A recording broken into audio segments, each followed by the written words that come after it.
That's short and sweet one, because the next one is probably the worst joke of all time, but it's one of my favorite to tell, especially at parties, especially when people are waiting to leave.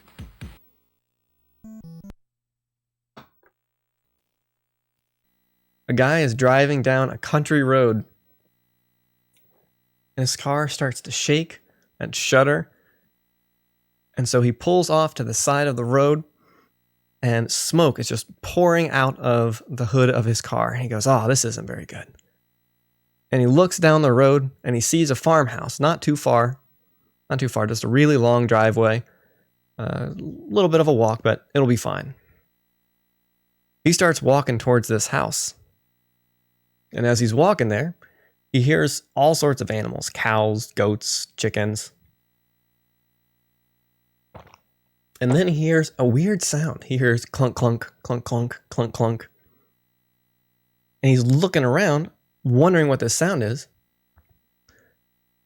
And then he sees a pig walking towards him on 4 wooden legs. It's just walking on 4 wooden legs like this. And he doesn't know what's going on, but then he sees a farmer walk up. And the farmer just gives him a friendly nod, and he goes, "You having car trouble? I think I saw your car on the side of the road." And he goes, "Yeah, I am having car trouble, but I gotta say, I'm a little curious. I'm really concerned about my car, but I'm focusing on this pig. Could you tell me a little bit about him?" And the farmer looks at the pig, wipes a tear from his eye, and he looks at him and goes, "That there is Wilbur. Wilbur is a special pig. When we first bought this house, we got a few animals just to get ourselves started. And Wilbur was one of the very first, and it was a good thing too, because not 2 weeks into living at this house, started a fire in the wood stove, and the house caught on fire. And our newborn daughter was in the crib, and I was out of the house, and the wife was sleeping. Wilbur broke out of his pen, burst through the door, knocked it clear off its hinges, ran upstairs, woke up my wife, and climbed up over the crib, picked up our newborn baby, and brought the baby out of the house to safety. Saved our lives. Wife was able to call the fire department, and they saved our house.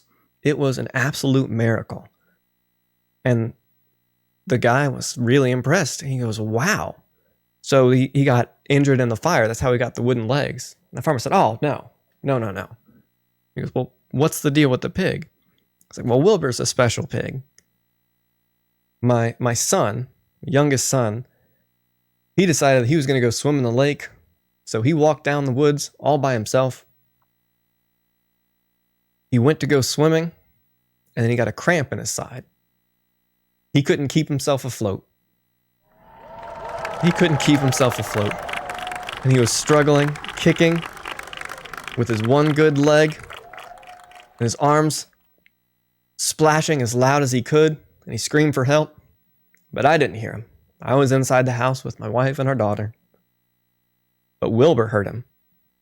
And Wilbur burst out of his pen, barreled through the forest, knocked over a fence, just straight up took the barbed wire and ripped it out of the fence posts.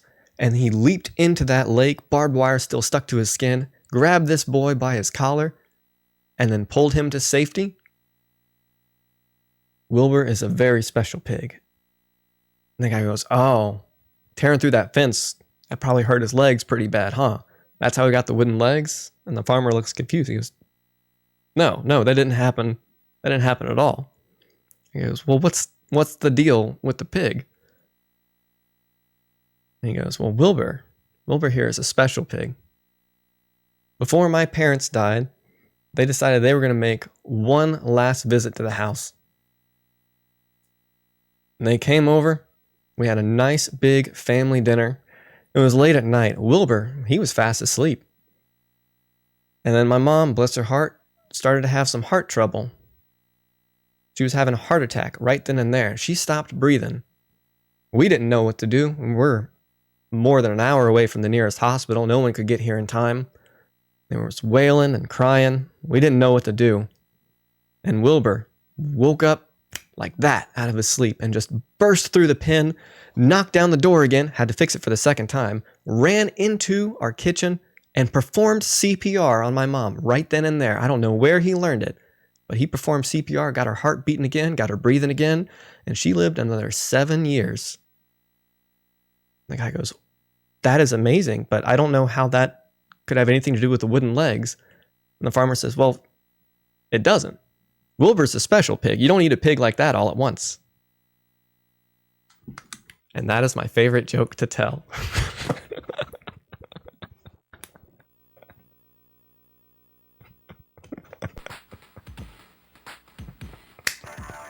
A wet Waldo. A wet Waldo. A wet Waldo. A wet Waldo.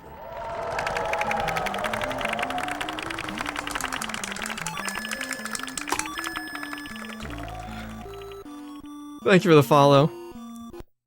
I'm redeeming that one. It's salty. Thank you for the 250 bits. I'm gonna assume those are Wilbur bits. So the reason that that is my favorite joke to tell at like get-togethers and parties and things like that is you can make it go on as long as you would like.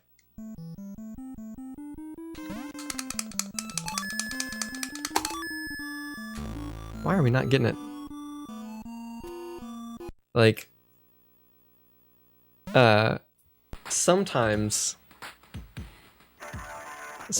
I would tell it and it would just be like one thing happen, like he did a weird thing to the kid, and then he says, oh, you don't need a special pig that's special all at once. And other times I will just go through like the son, the daughter, the wife, the grandma, the grandpa, the cousin, like 2 times removed, and I'll just keep going through family members over and over and over again. And it's great because you just make it up on the fly. Like every time I tell it, it's different. And you can watch their face as you're telling it because they get really invested in the story.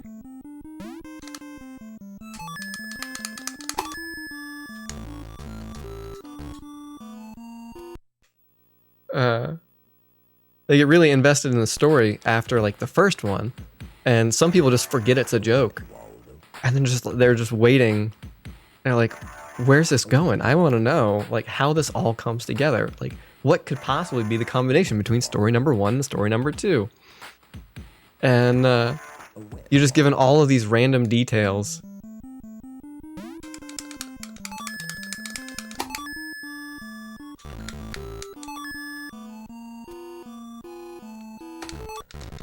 You're given all these random details. And I forget what this one is. Oh, that was a good one.